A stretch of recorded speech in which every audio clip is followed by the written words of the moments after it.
Juice ಚೆನ್ನಾಗೈತಾ? ಯಾವ ಥರ ಐತೆ? ಹಲೋ ಎಲ್ರಿಗೂ ನಮಸ್ತೆ. ಲಕ್ಷ್ಮೀಸ್ ಲೈಫ್ ಸ್ಟೈಲ್ ಆ್ಯಂಡ್ ರೆಸಿಪೀಸ್ಗೆ ಸ್ವಾಗತ. ಕರ್ಬೂಜ ಹಣ್ಣಿನ ಜ್ಯೂಸ್ನ ನಾರ್ಮಲ್ ಆಗಿ ಮಾಡ್ಕೊಳ್ಳೋದಕ್ಕಿಂತ ಈ ರೀತಿಯಾಗಿ ಡಿಫ್ರೆಂಟಾಗಿ ಮಾಡ್ಕೊಂಡು ನೋಡಿ.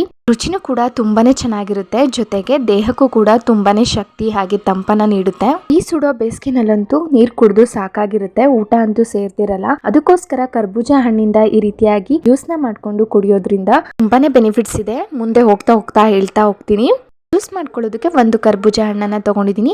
ಮೊದಲಿಗೆ ಒಂದು ಅರ್ಧ ಸ್ಪೂನ್ ಆಗೋಷ್ಟು ಸಬ್ಜಾ ಸೀಡ್ಸ್ನ ಒಂದು ಬೌಲ್ಗೆ ಹಾಕಿ ನೀರನ್ನು ಕೂಡ ಸೇರಿಸ್ಕೊಂಡು 10 ನಿಮಿಷಗಳ ಕಾಲ ನೆನೆಸಿಟ್ಕೊಳ್ಳೋಣ. ಮೊದಲೇ ನಾವು ಸಬ್ಜಾ ಸೀಡ್ಸ್ನ ನೆನೆಸಿಟ್ಕೊಬಿಟ್ರೆ ಜ್ಯೂಸ್ ಮಾಡ್ಕೊಳ್ಳೋದಕ್ಕಿಂತ ಮುಂಚೆ ಸಬ್ಜಾ ಸೀಡ್ಸು ಚೆನ್ನಾಗಿ ನೆನ್ಕೊಳ್ಳುತ್ತೆ. ಸಬ್ಜಾ ಸೀಡ್ಸ್ನ ಬೆಳೆಸ್ಕೊಳ್ಳೋದ್ರಿಂದ ದೇಹದ ತೂಕವನ್ನು ಕೂಡ ಕಡಿಮೆ ಮಾಡ್ಬೋದು, ಹಾಗೆ ದೇಹಕ್ಕೆ ತುಂಬಾನೇ ತಂಪನ ನೀಡುತ್ತೆ, ಹಾಗೆ ಚರ್ಮದ ಕಾಂತಿಗೂ ಕೂಡ ತುಂಬಾನೇ ಒಳ್ಳೆಯದು.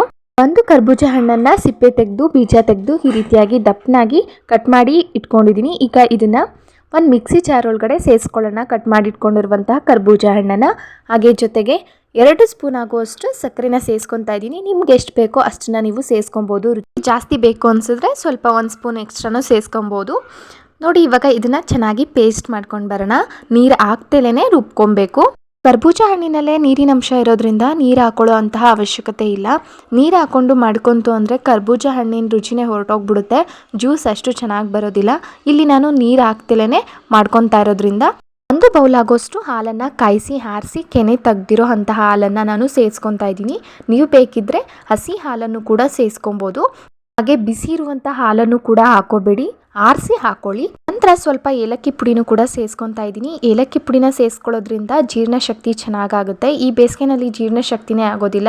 ನಂತರ ಇದನ್ನು ಕೂಡ 5 ರಿಂದ 10 ಸೆಕೆಂಡ್ಗಳ ಕಾಲ ಗ್ರೈಂಡ್ ಮಾಡ್ಕೊಂಡು ಬರೋಣ. ನೋಡಿ, ಈಗ ಗ್ರೈಂಡ್ ಮಾಡ್ಕೊಂಡು ಬಂದಿದ್ದಾಗಿದೆ. ಟೆಕ್ಸ್ಚರ್ ಯಾವ ರೀತಿ ಇದೆ ಅಂತ ನೋಡ್ತಿರ್ಬೋದು. ಇಷ್ಟ ಆದರೆ ಸಾಕು. ನಂತರ ಒಂದು ಪಾತ್ರೆಗೆ ರೆಡಿ ಮಾಡ್ಕೊಂಡಿರುವಂತಹ ಜ್ಯೂಸನ್ನು ಸೇರಿಸ್ಕೊಳ್ಳೋಣ. ರೆಡಿ ಮಾಡ್ಕೊಂಡಿದ್ದಂತಹ ಜ್ಯೂಸನ್ನು ಕೂಡ ಒಂದು ಪಾತ್ರೆಗೆ ಸೇರಿಸ್ಕೊಂಡಿದ್ದೀನಿ. ನಂತರ ಇಲ್ಲಿ 2 ರಿಂದ 3 ಟೇಬಲ್ ಸ್ಪೂನ್ ಆಗುವಷ್ಟು ಕರ್ಬೂಜ ಹಣ್ಣನ್ನು ಸಣ್ಣದಾಗಿ ಹಚ್ಚಿ ಎತ್ತಿಟ್ಕೊಂಡಿದ್ದೆ, ಅದನ್ನು ಕೂಡ ಸೇರಿಸ್ಕೊಳ್ಳೋಣ. ಈ ರೀತಿ ಸೇರಿಸ್ಕೊಳ್ಳೋದ್ರಿಂದ ಎಕ್ಸ್ಟ್ರಾ ಫ್ಲೇವರ್ ಕೊಡುತ್ತೆ. ನಂತರ ನೆನೆಸಿಟ್ಕೊಂಡಂತಹ ಸಬ್ಜಾ ಸೀಡ್ಸಲ್ಲಿ 1 ಸ್ಪೂನ್ ಆಗುವಷ್ಟು ಸಬ್ಜಾ ಸೀಡ್ಸ್ನ ಹಾಕೊಂಡು ಸಬ್ಜಾ ಸೀಡ್ಸ್ ಎಲ್ಲ ಜ್ಯೂಸ್ನಲ್ಲಿ ಚೆನ್ನಾಗಿ ಹೊಂದ್ಕೊಳ್ಳೋ ರೀತಿ ಚೆನ್ನಾಗಿ ಮಿಕ್ಸ್ ಮಾಡಿಕೊಂಡ್ರೆ ಕರ್ಬೂಜ ಹಣ್ಣಿನ ಜ್ಯೂಸು ರೆಡಿ ಆಗೋಗುತ್ತೆ. ತುಂಬಾ ರುಚಿಯಾಗಿರುತ್ತೆ. ಅದ್ರ ಜೊತೆಗೆ ಆರೋಗ್ಯಕ್ಕೂ ಕೂಡ ತುಂಬಾ ಒಳ್ಳೆಯದು. ಅದ್ರ ಜೊತೆಗೆ ಬೇಸಿಗೆನಲ್ಲಂತೂ ನಿಶಕ್ತಿ ಅನ್ನೋದು ಸರ್ವೇ ಸಾಮಾನ್ಯ ಆಗಿಬಿಟ್ಟಿರುತ್ತೆ. ಅಂಥವರು ಈ ಜ್ಯೂಸನ್ನು ಮಾಡ್ಕೊಂಡು ಕುಡಿಯೋದ್ರಿಂದ ನಿಶಕ್ತಿನೂ ಕೂಡ ನಿವಾರಣೆ ಮಾಡ್ಕೋಬೋದು. ಜ್ಯೂಸನ್ನು ಸರ್ವ್ ಮಾಡು ಕೂಡ ತೋರಿಸ್ತಿದ್ದೀನಿ ನೋಡಿ. ನಿಮಗೆ ಬೇಕು ಅಂತ ಅಂದರೆ ಐಸ್ ಕ್ಯೂಬನ್ನು ಹಾಕೋಬೋದು, ಇಲ್ಲ ಅಂದರೆ ಸ್ಕಿಪ್ ಮಾಡ್ಕೊಬೋದು. ನಾನಿಲ್ಲಿ 2 ಐಸ್ ಕ್ಯೂಬನ್ನು ಸೇರಿಸ್ಕೊತಾ ಇದ್ದೀನಿ.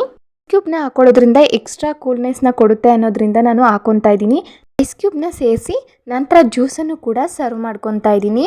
ನಂತರ ನಾನು ಇದಕ್ಕೆ ಎಕ್ಸ್ಟ್ರಾ 1 ಸ್ಪೂನ್ ಹಾಕುವಷ್ಟು ಸಬ್ಜಾ ಸೀಡ್ಸನ್ನು ಕೂಡ ಸೇರಿಸ್ಕೊಂಡಿದ್ದೀನಿ. ಜೊತೆಗೆ ಸ್ವಲ್ಪ ಡ್ರೈ ಫ್ರೂಟ್ಸ್ನು ಕೂಡ ಕಟ್ ಮಾಡಿ ಸೇರಿಸ್ಕೊಂಡಿದ್ದೀನಿ. ನಿಮಗೆ ಬೇಕು ಅಂದರೆ ಸೇರಿಸ್ಕೊಬೋದು, ಅಥವಾ ಬೇಡ ಅನ್ನೋದಾದರೆ ಸ್ಕಿಪ್ ಮಾಡ್ಕೊಳ್ಳಿ. ನೀವು ಕೂಡ ಟ್ರೈ ಮಾಡಿ ಯಾವ ರೀತಿ ಇತ್ತು ಅಂತ ಕಮೆಂಟ್ ಬಾಕ್ಸ್ನಲ್ಲಿ ತಿಳಿಸಿ. ಜೊತೆಗೆ ಇಷ್ಟ ಆದರೆ ಲೈಕ್ ಮಾಡಿ. ಹಾಗೆ ಯೂಟ್ಯೂಬಲ್ಲಿ ನೋಡ್ತಿರೋರು ಪ್ಲೀಸ್ ಸಬ್ಸ್ಕ್ರೈಬ್ ಮಾಡ್ಕೊಳ್ಳಿ. ಹಾಗೆ ಫೇಸ್ಬುಕ್ಕಲ್ಲಿ ನೋಡ್ತಿರೋರು ಫಾಲೋ ಮಾಡ್ಕೊಳ್ಳೋದನ್ನು ಮರಿಬೇಡಿ. Thank you for watching. ಹೀಗೆ ಸಪೋರ್ಟ್ ಮಾಡ್ತೀರಿ.